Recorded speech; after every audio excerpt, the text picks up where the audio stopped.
네, 시선 분산 두 분과 함께합니다. 배종찬 인사이트 K 연구소장 모셨습니다. 어서 오세요. 안녕하십니까. 시사인의 김은지 기자 모셨습니다. 어서 오세요. 네, 안녕하세요. 임금님계 캔디님 저희 아예 단골 촌철이신데 시선 분산을 시선 남산으로 이렇게 불러주셨네요. 일부러 이러신 것 같은데 그렇죠? 그렇죠. 아무래도 이제 시선 분산도 분산이지만 조금 이제 여름 휴가철이 하고 있기 때문에 남산에 한번 가보는 건 어떻겠느냐. 휴가하고 남산이 뭔 상관이 있어요? 아니 좀 남산이 좋아졌다 그러더라고요. 그래요? 네. 네, 더 이상 얘기 안 이어가도록 하겠습니다. 예, 알겠습니다. 자, 오늘도 어김없이 지난주 금요일에 발표된 한국갤럽 여론조사 결과부터 점검을 하고 이야기 시작을 하겠습니다. 네, 배종찬 소장님. 예, 자체 조사였고요. 중앙선거론조사 심의위원회 홈페이지에서 확인 가능합니다. 지난 20일부터 22일까지 실시한 조사 결과이고요. 윤석열 대통령으로서 직무 수행을 잘하고 있는지 잘 못하고 있는지 물어봤습니다. 네. 잘하고 있다는 긍정평가 36%로 직전 조사보다는 1%포인트 올라갔고요. 네. 부정평가는 그대로 57%로 나타났습니다. 어느 정당을 지지하는지 물어봤는데요. 국민의힘 35%, 1%포인트가 올라갔고요. 더불어민주당은 3%포인트가 내려와서 31%로 나타났습니다. 네. 지지하는 정당이 없다는 무당층 29%로 나타났습니다. 한국갤럽 조사 결과만 갖고 이야기를 하면 네, 윤석열 대통령의 지지율은 정말로 거의 고착돼 있네요. 그렇습니다. 30% 초중반대에서 완전히 고착돼 있는 거잖아요. 그렇죠. 이야, 아주 큰 변화가 없습니다. 그러니까 1%포인트 올라갔다가 조금 악재가 발생하면은 또 1, 2%포인트 내려갔다가 예, 다시 또 정체됐다가 조금 올라갔다가 그러니까 네. 이게 그러면 그러니까 바닥점이자 천장이다 이렇게 봐야 되는 겁니까? 그러니까 보수층만 결집을 한 상태의 지지 이 수치라고 봐야 되겠죠. 그러니까 결국은 중도층 어필은 전혀 안 되고 있다. 안 되고 있죠. 계속 일관되게 안 되고 있다. 그렇습니다. 35% 정도의 지지율이니까 뭐 보수층. 그러니까 지난 대선에서 얻었던 득표가 48.56%니까 아직 그 지지율도 확보를 못 하고 있는 상태라고 봐야 되겠죠. 그러니까 우리가 흔히 이야기하는 스윙 보터. 지난 대선 때 윤석열 후보를 선택했던 스윙 보터는 다 빠져나가서 안 돌아오고 있다. 집 나가서 그죠? 그렇죠. 소식이 없다. 이런 얘기가 되는 그러니까 거죠. 이제 보수만 이게 이렇게 되겠죠. 이제 사실 지지율을 더 올리기 위해서는 중도도 이렇게 돼야 되는데 보수만 이런 상황이라고 봐요. 이거는 그냥 일관된 추세이니까 더 이상 분석하고 말 것도 없는 것 네. 같고요. 오늘은 좀 요 얘기를 좀 합시다. 지난주에 정말 뜨거웠던 주제가 이른바 킬러 문항이었잖아요. 거의 폭탄 맞는 느낌이었는데 갑자기 이게 불거져가지고 전혀 예상. 일단 두 분의 어떤 딱 이 사안이 불거진 거에 대한 소감 좀 여쭤봤으면 좋겠는데 김은지 기자는 어땠어요? 네, 저는 이 사안이 그러니까 지금 수능에 대한 여러 가지 이야기들이 나오고 있는데요. 조금 더 줌아웃해서 큰 관점에서 봐야 된다라는 아주 징후적 사건이라고 생각하거든요. 무슨 얘기예요? 그게? 윤석열의 통치를 보여주는 핵심적인 사건이다라는 생각이 듭니다. 소위 말하는 윤석열식 통치 방식이 굉장히 일거에 드러났다라는 생각이 드는데요. 흥미로운 점을 지금 제기를 해줬어요. 예. 좀 이따 여쭤보고 예, 예. 우리 배종찬 소장. 저는 일단은 자조감이 들더라고요. 왜? 킬러 문학이 이 시점에 왜 나왔을까? 아 예. 그것도 궁금했고 또 하나는 뭐냐면 저도 수능 세대예요, 학력고사 세대예요? 학력고사죠. 배종찬 소장이? 꽤 나이가 있습니다. 그러시구나. 네, 예. 뭐 꽤 나이가 있고 밝히지는 않겠고요. 근데 이제 저도 킬러 문학이라는 걸 몰랐고 지금 또 학부모죠. 저도 수능을 치른 또 아이의 학부모인데 킬러 문학이 뭔지를 몰랐어요. 그래서 누가 그런 이야기 하더라고요. 지금 그 얘기는 자기 집을 얘기하고 있는 거죠? 우리 집입니다. 그러니까. 우리 집이죠. 남의 집 아닙니다. 근데 자녀 교육에 관심이 없었다. 아니 저도 관심이 없었던 건 아닌데 예. 킬러 문학이라는 게 있었구나. 그 얘기예요. 그게 똑같은 그렇군요. 얘기예요. 네. 네. 그래서 누가 그러더라고요. F킬러를 뿌려야 되겠다. 아닙니다. 아이고 농담하지 말라니. 네네. 아이가 네, 그래? 그러니까 굉장히 이 사안이 이제 사람들한테도 뜨거웠다라고 하는 게 그런데 이제 이 효과가 어디까지 갈지에 대해서는 조금 더 봐야 될 것 같은데 지난주 한국갤럽 저희가 아까 소개해드렸잖아요. 근데 이게 긍부정의 평가에 다 들어가 있더라고요. 새롭게 진입했는데 긍정 요소에도 4%가 들어가 있고 부정에도 4%가 들어가 있다라는 지점인데 지금 아마 이러한 이제 여론의 향배를 좀 질 수 있다라는 지점들 때문에 정부 여당에서는 특히 이번 주에 아주 세게 이 부분을 좀 여론전을 할 것으로 보입니다. 특히 이제 내일 국무회의가 예정돼 있는데요. 윤 대통령이 이제 순방을 갔다 온 이야기도 하겠지만 이 이야기를 굉장히 많이 할 거다라는 예측들이 나오고 있고요. 그리고 오늘 킬러 문항 공개한다겠죠. 그렇죠. 그렇죠. 네. 오늘 사교육 발표 그리고 또 28일 수요일에는 이제 그 6월 모의평가 지금 이 부분을 가지고 대통령의 문제를 삼기 시작한 것인데 그 결과가 나온다라고 하는 것이거든요. 아마 이제 여러 가지 이야기들을 통해 가지고는 소위 말해서 이제 사교육이 문제이고 이 사교육의 가장 핵심 원흉인 킬러 문항을 그래서 잡겠다라고 하는 것으로 보이는데요. 그러니까 여러 가지 디테일적인 문제들이 있지만 그러니까 아까도 말씀드렸지만 저는 그 디테일적인 문제를 좀 짚어야 되겠지만 큰 관점에서 이 사건을 좀 봐야 된다는 생각을 자, 하고 여기서 있습니다. 그럼 우리 크게 이제 두 가지로 지금부터 갈래 나눠서 한번 네. 얘기를 해봅시다. 일단 먼저 김은지 기자가 제기했던 징후적 사건이라고 그랬어요. 네. 그 얘기를 먼저 하고 또 한 가지는 교육 문제는 워낙 복잡해서 여론의 향배가 어떻게 가느냐를 단순하게 접근할 수 있는 성질의 문제 아닌데 아닙니다. 네. 그것도 좀 하여간 빅데이터나 이런 걸 통해서 좀 나중에 네. 해보고 일단 먼저 윤석열씨 통치를 엿볼 수 있는 징후적 사건이라고 했는데 어떤 점에서 그런 얘기를 한 거예요? 그러니까 지금 교육개혁의 일환으로서 지금 사건들을 끌고 가고 있다라고 하는 것이거든요. 이제까지 윤석열 대통령의 3대 개혁 안에 있어서 과연 그 개혁이 무엇이냐라고 하는 궁금증들이 참 많았습니다. 그런데 이번 사태를 해결하는 방식들 혹은 접근하는 방식들이 딱 보여주는 게 윤석열식 교육개혁, 개혁 그리고 혹은 윤석열식 통치를 보여주는 방식이라고 생각하는데요. 우리 사회에 어떤 적체된 문제가 있고 이 적체된 문제를 해소하기 위해서는 어떤 그 문제를 반대하거나 혹은 부정과 부패를 저지르는 세력이 있다고 하는 게 대통령의 믿음의 핵심인 것 같습니다. 그것을 가장 적나라하게 보여주는 단어가 이권 카르텔이라고 하는 말인데요. 이 이권 카르텔을 부숨으로써 그 문제를 일거 해소할 수 있다는 믿음이라고 하는 것이 윤석열 측 통치 방식으로 잘 보인다라고 하는 건데 그러니까 단순히 이번 교육개혁만이 아니라 앞서 노동개혁에서 사실 그런 모습들이 꽤 보인 바가 있고요. 그렇게 따진다면 앞으로의 윤 대통령이 우리 사회를 바꾼다고 하는 큰 아젠다를 이런 식으로 다 혁파해 나갈 것이냐라고 하는 걱정과 의문이 든다라는 지점이죠. 쉽게 하면 이제 개혁 담론을 띄움과 동시에 그거가 연결된 이른바 사회악을 설정을 해서 혁파 이렇게 접근해 들어간다는 이야기가 되는 거죠. 그렇죠. 그러니까 뭐 결론부터 말씀드리자면요. 그러한 문제의식은 굉장히 검사식 세계관이다라는 지적들을 오랫동안 해왔는데요. 여전히 그걸 벗어나지 못하고 있고 물론 일부의 문제는 이권 카르텔과 부정과 부패가 있겠죠. 하지만 우리 사회의 적체된 문제라고 하는 것이 그 이슈 때문만에 이 수십 년 동안 해결되지 않은 게 절대 아니거든요. 이제 그 믿음을 좀 바꾸셔야 된다라는 생각들을 많이 합니다. 그러니까 이제 김원지 기자 이야기에 보충을 하면은 아까 이제 지지율과도 연관되는 건데 일종의 일거 전략이죠. 그러니까 지난해에 화물연대 파업에 대한 대응도 윤석열 대통령은 법과 원칙이니까 불법이다. 그러면 이제 적어도 이제 보수층의 지지는 받아낼 수 있다. 그리고 또 잘하면 중도층에서도 호응해 올 수 있다. 이런 판단이 있을 수가 있죠. 그러면은 우리가 보통 개혁이라는 것은 일단 적어도 담론이 있고 그 담론을 좀 전개해 나가다가 정 이게 안 받아들여지는 정말 막다른 상황이 오면 그때는 정말 말 그대로 뭐 총동원을 해서라도 어떻게든 개혁 과제를 실천하기 위한 의지를 또 과감하게 더 강력하게 추진할 수는 있거든요. 이제 처음에 접근은 굉장히 우리가 영차 이렇게 들어가잖아요. 근데 지금 윤석열 대통령은 딱 이야기를 꺼내놓고 바로 영차 이래 버리니까 이게 굉장히 큰 파장으로 연결이 되는 거죠. 그럼 제가 균형 감각을 살려서 한번 질문을 이렇게 드려볼게요. 개혁이라고 하는 것은 고치는 거잖아요. 고친다라고 하는 것은 고치지 않은 상태에서 뭔가 이익을 누리는 집단이 있기 마련이고 우리는 그것을 보통 구악이라고 표현하지 그렇죠. 않습니까? 네. 그래서 개혁은 결국은 구악 척결과 병행될 수밖에 없다고 하는 게 상식 아니냐.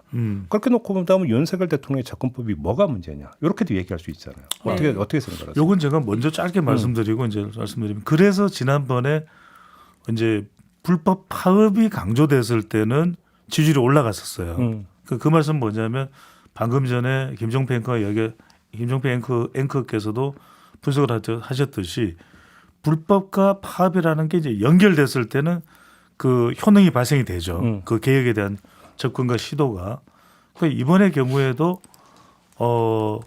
이제 킬러 문항이 이 뭔가 문제가 있는 것으로 부각된 것은 최근은 아니에요. 이미 이전부터 킬러 문항에 대해서 심지어는 2000년대 초반에 수능이 본격화됐을 때도 그때 보면 2002년은 물수능이다. 2002년은 불수능이다. 2003년은 또 물수능이다. 이렇게 또 이야기가 되어 왔거든요. 어느 한 번이라도 수능에 대해서 뭐 너무 완벽했다. 이렇게 이보다 더 좋은 문제가 나올 수 있냐 이런 적은 없어요. 그다음에 이제 또 일타 강사 뭐 연봉 200억 또 뭐 슈퍼카 이것도 비판의 여지는 있죠 분명히. 그렇다고 해서 그걸 우리가 시장 경제에서 그 사람들을 뭐 일종의 빌런으로 또 악인으로 낙인 찍을 수도 만도 없는 것이고요. 또 마지막으로 이제 우리 사교육 문제 심각하잖아요. 2021년 초중고 교육부 실태 조사를 보면 약 24조 원입니다. 근데 실제 이보다는 더 할 거예요. 사교육비가 왜 숨겨져 있는 뭐 가외도 있으니까. 그러면은 본질적으로는 여기에 맞죠. 이 문제를 구학을 해결하고 사교육을 척결하고 맞는데 그 방법과 시도를 지적하는 거죠. 예, 굉장히 동의하는 이야기인 건데요. 그러니까 중요한 건 대통령은 검사가 아니다라고 하는 것이죠. 검사는 검사의 역할이 있고 대통령은 대통령의 역할이 있는 것인데, 그러니까 우리 사회 어떤 문제들은 상당 부분이 이제 물론 말씀하신 것처럼 부패와 부정의 요소가 일부 있겠죠. 하지만 대부분의 문제는 우리 사회가 지금 지탱국가에 들어갔다는 이야기를 많이 하지 않습니까? 그렇게 하나의 단일한 문제로 해결될 수 있는 것들이 절대 아니다라는 지점을 좀 이해해야 되는데 복잡하게 얽혀 있는 문제들을 단거에 마치 그 매듭을 풀듯이 고리를 잘라버리면 그렇게 해서 해결할 수 있는 문제는 없다. 오히려 문제가 더 복잡하게 꼬이거나 그 이해 당사자들의 이야기를 섬세하게 조정해야 되는 것들에 대한 반발을 더 훨씬 가져올 수 있다라는 지점들이 있고요. 심지어 노동개혁 이슈에 있어가지고는 사실 대통령 지지율이 약간 올라갔다고 하지만 그 해결해야 될 그 논의를 같이 해야 될 노동 그 주체로서의 노조는 심지어 분신자살 이슈라든지 지금 굉장히 큰 반발을 낳고 있어서 이게 과연 잘 될 수 있는 문제냐라는 의문이 들고 있는데요. 그리고 이 이야기를 꼭 하나 드리고 싶은데 이번 주 이제 사교육 관련된 문제 그리고 킬러 문항 관련돼서 국민의힘 관계자분들이랑 이야기를 해보면 이런 이야기들을 많이 하세요. 그러니까 결론은 맞는데 과정이 좀 너무 거친 거 아니냐라는 식의 이야기를 하시거든요. 저는 그 말이 맞으면서도 틀렸다라는 생각들을 많이 하고 있습니다. 그런 식의 주장은 권위주의 정부 때 가능했던 이야기다. 그러니까 사교육에 문제가 있고 과외가 문제가 있으니까 일거의 대통령이 이것을 거학을 해소하는 방식으로 없앤다라고 하는 것은 더 이상 한국 사회에 작동하는 모델이 아니다라고 하는 것인데요. 그것은 민주주의 사회에서는 과정 그 자체도 굉장히 중요한 정당성의 방식이고 그걸 통해서 문제를 해결하는 것이기 때문에 그렇게 말하면서 이 문제를 굉장히 지금 잘하고 있다라는 식의 이야기를 하는 거는 적절한 설득법은 아니다라는 생각이 듭니다. 제가 볼 때는 예를 들어서 이제 그 두 분이 일관되게 예를 들어서 이런 거잖아요. 그러니까 노동계획을 할 때 화물연대나 이른바 건폭 이 과정에서 나왔던 네트워크가 기득권 노조와 건폭이었어요. 그래서 어떤 악으로 설정을 해서 이제 법을 앞세워서 때려잡는 이런 접근법. 그다음에 지금 요번 같은 경우는 이권 카르텔과 사회 악이라는 개념이 동원이 되고 있어. 일타 강사를 상해서 사회 악이라는 개념까지 동원이 되고 있으면서 때려잡는다까지는 좋은데 제가 볼 때는 근본적인 차이가 있어요. 이 두 노동개혁 접근법과 교육개혁 접근법 좋게 이제 그냥 개혁이라고 쳐요. 치고 하면 근본적으로 차이가 있는데 이걸 좀 뭔가 간과하고 있다. 윤석열 대통령이나 집권층에서 뭘 간과하고 있느냐. 노동개혁 화두를 꺼냈을 때 일반 국민들의 위치와 교육개혁을 꺼냈을 때의 그렇죠. 일반 국민들의 위치가 전혀 다르다라는 거예요. 그렇죠. 예를 들어서 화물연대의 파업, 건폭의 비리 이렇게 되면 약간 단순화한다면 일반 국민들은 구경꾼이에요. 직접적인 이해 당사자가 아니기 때문에 도덕적 판단을 쉽게 내릴 수가 있어요. 그거에 대해서. 하지만 이 교육 문제, 이 문제 같은 경우는 일반 국민은 멀리 떨어져 있는 구경꾼이 아니라 당사자예요. 당사자이고 더 나아가서 약간 표현이 뭐냐면 적극 가담자일 수가 있어요. 정말 그게 이권 카르텔이고 이렇게 한다면 하나의 어떤 등장 인물이라는 거예요. 근데 이 점을 못 보고 있다. 윤석열 대통령은. 그래서 이것이 여론에서 어떻게 환류될 것인지를 노동개혁 접근하는 식으로 접근에 들어갔다면 그건 큰 착오일 수가 있다. 옳고 그른 건 둘째치고 이 점을 좀 볼 수 있는 거 아닙니까? 어떻게 그렇습니다. 생각하십니까? 바로 그 부분이 이제 이건 뭐 여야가 구분되는 것도 아니고 교육 이슈는 사실 뭐 전 국민이 다 해당되는 이슈죠. 교육이랑 입시라는 게 그렇지 않습니까? 뭐 자기 가족도 있지만 한 달이 건너면 친척의 일일 수도 있고 모두의 일인 거죠. 그러니까 지금 현재 국민과 그러면 입시 관계자나 또는 일타 강사나 이렇게 또는 뭐 카르텔이라고 하는 교육 세력을 구분할 수 있느냐? 뭐 가령 뭐 정교조일지 그것이 뭐 교총일지 그게 안 되는 것이죠. 왜냐하면 그게 명확한 구분이 있다면은 뭐 사교육 문제도 그렇지만 금방 또 해소할 수 있는 방안이 나오겠지만 숱한 대책을 세워봐도 사교육이 잘 없어지지 않는 건 굉장히 본능적인 것이거든요. 왜냐하면 뭐 이게 사교육이라는 게 문제는 있지만 당장 내 자식은 잘 돼야 되고 내 가족은 잘 돼야 되고 또 나는 잘 돼야 되고 이런 상황인데 이런 면에서는 김종배 앵커가 지적한 그 부분에 이 노동에 있어서 노조에 대한 접근 방법과는 분명히 차이가 있는데 근데 또 특이한 점은 뭐냐면 이 대통령 지지율 지금 갤럽 조사 결과를 보더라도 긍부정 평가 이후에 교육이 다 올라가 있어요. 그리고 대통령 지지율은 뭐 1% 포인트, 뭐 기껏 1% 포인트이긴 하지만 또 올라갔어요. 그 이야기는 수능 이 발언이 굉장히 또 문제가 됐던 기간 동안인데도 이게 왜 대통령 지지율에 결정적 타격을 못 줬을까? 이게 진영 구도입니다. 그러니까 참 특이한 게 지금 진영 구도에서는 훨씬 더 이 부분이 영향을 받음직한데 수능 부분도 대통령 지지율에 치명타를 가할 것 같은데 그렇게 나타나지가 않아요. 그러니까 비슷한 예로 이거는 이제 오늘 우리 주제는 아니면 후쿠시마 오염수도 굉장히 큰 이슈인데 대통령 지지율에 물론 이제 35%는 낮은 36%는 낮은 지지율인데 36%는 유지가 되는 거예요. 35% 정도는 유지가 되거든요. 그러니까 이게 참 이 이슈가 미치는 파장에 비하면 대통령의 이 지지 기반이 입는 타격은 예외적으로 제한적이다. 이렇게 또 볼 수가 있는 거죠. 근데 이제 우리 사회에 보이지 않는 비용에 대한 이야기를 결국 해야 된다는 생각이 드는데요. 그러니까 당장 윤 대통령이 치르는 비용이 많지는 않을 수 있습니다. 이제 그럼에도 불구하고 이러한 검찰주의적 행정이라고 하는 것이 특히나 관료 사회 혹은 전문가 집단에게 미치는 영향이 얼마나 클까라는 좀 우려가 드는 바가 있는데요. 그러니까 지금 소위 말한 건폭 관련해 가지고도 계속 영장을 쳤고 지금 최근에 나온 보도들을 오늘 나온 보도를 보니까 2건 중 1건이 이제 발부가 안 돼서 영장 기각됐다. 그래서 전체 발부율보다 좀 낮은 편이다라는 보도가 나오고 있거든요. 근데 발부율이 아니라요. 애초에 이제 치면 안 되는 영장들을 쳤다라는 지점에서 봐야 될 것 같은데 지금 교육개혁도 당장 그런 이야기들이 나오고 있지 않습니까? 사실 농담이 아니라 실제적으로 실무를 하고 있는 사람들은 그러한 걱정들이 조금씩 올라오기 시작하는데요. 9월달 모의평가, 11월 수능과 관련해서 지금 대통령 지시사항과 관련되어 가지고 제대로 그 이행하지 못할 경우에 어떠한 감사나 수사를 받을지 모른다라고 한 두려움들이 정말 있거든요. 이러한 실제적으로 그렇게 작동 안 할 수 있습니다. 뭐 우리 사회가 그렇게까지 가지 않을 거라고 믿는데요. 그럼에도 불구하고 사람들 마음에 그러한 두려움이 생긴다라고 하는 것이 핵심이라고 할 수 있는데 단순히 이런 수능 문제를 내거나 모의고사를 내는 전문가 분들만이 아니라요. 제가 최근에 만나본 공무원들도 웬만한 일을 안 하려고 합니다. 왜냐하면 나중에 어떻게 문제가 생길지 모르고 그렇게 되면 사법 처리가 될 수도 있다는 두려움들이 실제로 있거든요. 그래서 제가 최근에 이제 연락했던 한 관계자도 지자체랑 사업을 하던 중이었는데요. 그게 이제 정권 바뀌면서 거의 멈췄고 좀 이게 굉장히 급함에도 불구하고 공무원들이 최대한 침대 축구를 하고 있다라는 이야기를 하더라고요. 그러니까 이것이 단순히 그 사람들의 사업만이 아니라 우리 사회에 미칠 비용이라는 지점에서 굉장히 좀 걱정이 된다라는 것이죠. 검찰주의적 행정 혹은 접근이라고 하는 것이요. 일단 요점을 좀 봐야 될 것 같아요. 그러니까 일단 두 가지 좀 나눠서 얘기하면 첫째 이걸 전두환식 교육개혁하고 비교하는 분들이 많이 계시더라고요. 뭐 화끈했죠. 과외 금지. 그렇죠. 네. 그다음에 재수상을 제외한 어떤 그 현역의 어떤 학원 금지. 그렇죠. 근데 그거는 그나마 어떤 게 쓰냐면 과외 안 받고 학원 안 다녀도 외우면 되는 학력고사 시대였으니까 된다는 거예요. 그게. 근데 지금 이거는 그게 아니다. 그러면 결국은 킬러 문항 배제하고 융합형 문제 배제하고 그런데 그러면 혼자 공부해서 이렇게 할 수 있는 것이냐라고는 문제로 연결이 되는 건데 너무 단순 접근하고 있다는 게 하나 있고 또 한 가지는 이제 좀 더 이런 부분은 이제 정밀하게 살펴야 되지만 이거는 아직 체감된 논란이 아니라는 걸 봐야 된다고 저는 생각을 해요. 다시 말해서 앞으로 이렇게 하겠다라고 하는 것을 둘러싼 지금 논란이 있잖아요. 그렇죠. 네. 그잖아요. 네. 그것이 9월 모의평가 결과를 수험생과 학부모가 받아들었을 때 그렇죠. 더 나아가서 11월에 이제 수능 결과가 나왔을 때는 얘기가 완전히 달라질 수가 있다.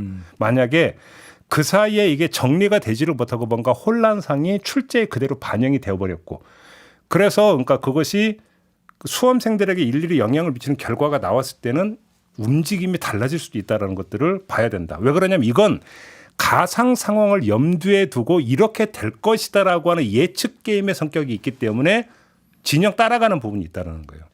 그래서 윤석열 대통령 지지층은 좋게 생각하는 부분이 있는 거죠.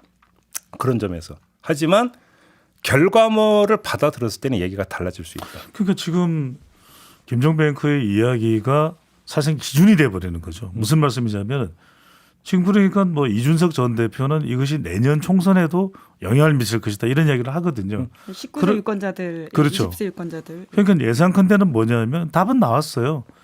지난해 수능보다 약간 쉬운 수준으로 나온다. 약간. 그게 기준이에요. 왜? 작년보다 어려우면 안 돼요. 그러면 또 문제가 왜 어려웠냐. 킬러 문항이 또 몇 개 들어갔냐. 이런 또 논란이 되기 때문에 작년 수능보다는 조금 쉽게 킬러 문항은 최대한 빼고 이게 기준이라는 거예요.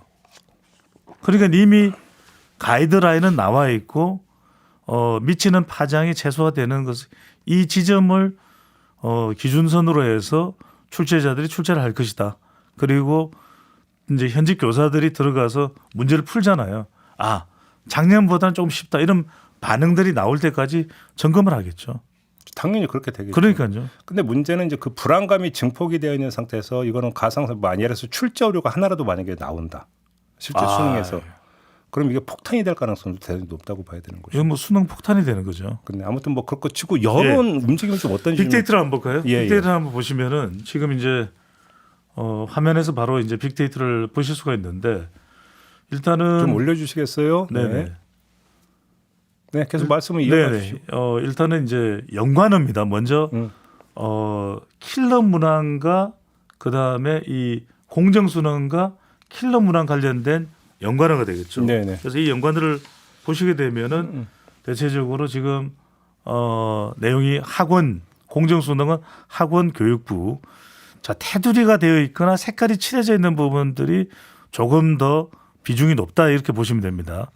그 다음에 윤석열 대통령 학생 교육부 정부 이렇게 이제 학원까지 나와 있으니까 공정수능이 이렇게 이제 대통령 발언으로 인해서 교육부와 학원 정부 학생들 사이에서 굉장히 지금 민감하게 논의되고 있다, 거론되고 있다 이렇게 보시면 될 것 같고 그 외에 뭐 이제 경제, 목동 이런 게 나오는 게 이제 그런 입시 전문가들 주로 일타 강사 또 이 공정수능 발언이 미칠 수 있는 영향 이런 부분들과 관련돼 있고 민주당은 이 부분에 대해서 이제 공정수능에 대해서 대통령이 발언을 꺼낸 것에 반발한다 이런 킬러 문항으로 한번 넘어가 보시면은 킬러 문항에도 학원이 굉장히 강력하게 대두가 돼 있죠. 공통점으로 지금 공정수능과 킬러 문항에서 학원이 가장 진한 색깔이고 비중도 크다. 이건 뭐냐면 아까 우리 그 김은지 기자나 김종뱅크가 말씀한 그 부분이 그대로 두드러진 겁니다. 지금 구학 일종의 겨냥하고 있는 대상이 학원이다. 이게 분명해졌어요. 자 넘어가 보겠습니다. 그러면 이제 공정수능과 킬러 문항에 대한 이 부분을 보시면 자, 이 부분입니다. 공정수능이라고 발언했는데 긍정은 19%, 부정은 77%, 킬러 문항도 26%가 긍정이고 부정이 70%다. 그런데 공정수능의 내용을 보면은 가장 많은 내용이 혼란, 논란, 우려, 비판, 불안감. 너무나 다 부정적인 거네요. 그렇죠. 저 쉽다 안정적. 지난번에 이제 물어보셔서 제가 다 대비를 했죠. 쉽다 저것도 이제 수능이 뭐 쉽다 그다음에 수능이 안정적 변별력이 안정적 뭐 이런 내용이더라고요. 그럼 노란과 가능하다는 뭐예요? 가능하다도 이제 변별력이 가능하다. 뭐 이런 내용들입니다. 그러니까 킬러 문항으로 한번 넘어가 보세요. 킬러 문항 넘어가 보면 킬러 문항에 대해서는 분명히 부정적인 인식이 많겠죠. 우리 아까 김은지 기자도 준비한 자료에서 그렇게 말씀을 하셨는데 그런데 킬러 문항도 이게 맞다 안 맞다가 아니라 혼란, 논란, 불안, 어렵다, 비판하다. 그다음에 상위권이 재밌죠. 상위권은 뭐냐면 상위권 변별력이 이제 킬러 문항 없애버리면 잘 없어진단 말이에요. 그러면 상위권은 변별력이 없어지면 준킬러 문항이 생기지 않겠냐. 그 문장과 연결됩니다. 저 상위권은. 그러니까 이게 다른 걸 떠나서 이 공정수능과 킬러 문항에 앞서 연관어는 학원이 대상이고 그다음에 감성 연관으로 해보니까 혼란이 논란이 가장 높은 겁니다. 혼란과 논란이 가장 지금 그러니까 높다라고 하는 이야기는 뭐냐면 판단을 내리기 어렵다는 뜻을 깔고 있는 거잖아요. 그렇죠. 그렇죠. 그 얘기는 뭐가 되는 겁니까? 지켜본다는 이야기가 되는 거죠. 근데 문제는 계속 지켜만 볼 수는 없는 거 아니겠습니까?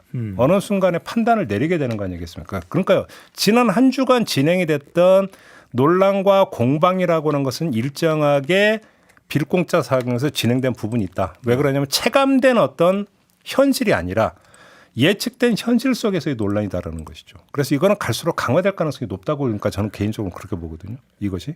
그래서 예를 들어서 이게 이제 조정이 이루어질 텐데 그래서 9월 모의평가에서 조정이 이루어진다고 쳐요. 근데 조정이 이루어지는데 그 결과물이 나한테 어떻게 다가오느냐를 보게 된다는 거죠. 그렇지 않겠습니까? 그렇죠. 네. 그것이. 근데 만약에 조정을 했는데 그래서 킬러 문항을 없애는데 변별력이 기해지지 않는다면 그 부담은 어디로 갑니까? 정부한테 갑니다. 그렇죠. 근데 변별력이 기해졌다고 쳐요. 그러면 킬러 문항을 없앤 거에 대한 효과가 별로 없다고 체감이 되면 그 부담은 어디로 갑니까? 정부한테 가겠죠. 제가 볼 때는 정부는 아무리 잘해야 본전인 게임에 들어갔다라고 저는 보거든요. 개인적으로는 이것이.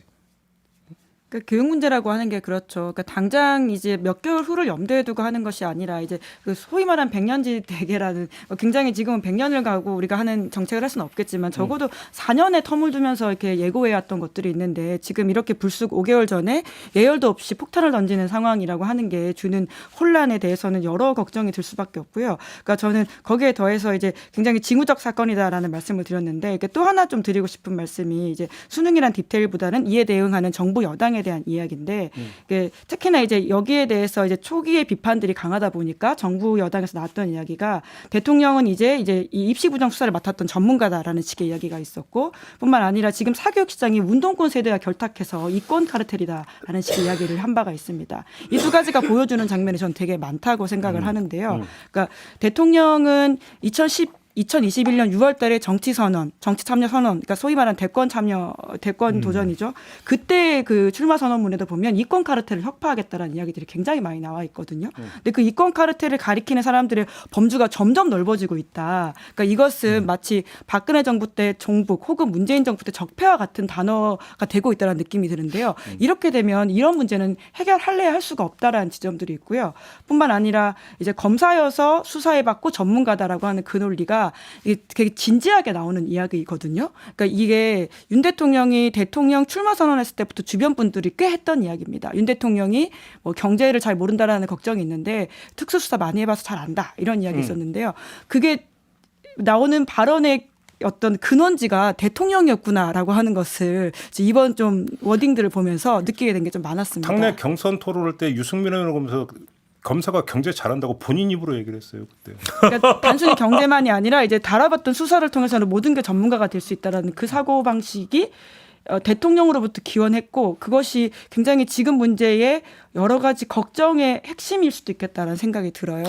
아니 그래서 저는 아까 이제 오늘 우리가 이걸 분석하면서 명쾌해지는 것은 대통령의 3대 개혁의 대상이 이제 윤곽이 드러나는 거죠. 그러니까 노동개혁의 대상은 노조인 것이고 혁파를 하는 것이고 그다음에 교육개혁의 대상은 이 학원을 혁파하는 거죠. 대형 학원, 일타 강사.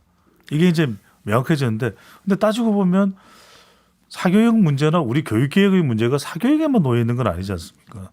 뭐 서열화 문제도 있고 더 광범위한 문제들이 많은데 너무 대상이 뚜렷하시다 보면 이것의 장점과 단점은 그것에 대한 어떤 이 명확한 이제 목표는 생길 수 있겠지만 한편으로는 이게 다른 개혁에 대한 그 본질적인 부분은 또 흐려지게 되는 것이거든요.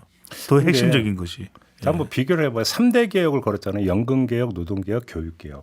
근데 차별점을 못 느끼겠어요. 저는 느끼는데 연금개혁과 노동교육개혁을 그 다루는 접근법이 완전히 달라요. 어떻게 다른 줄 아세요?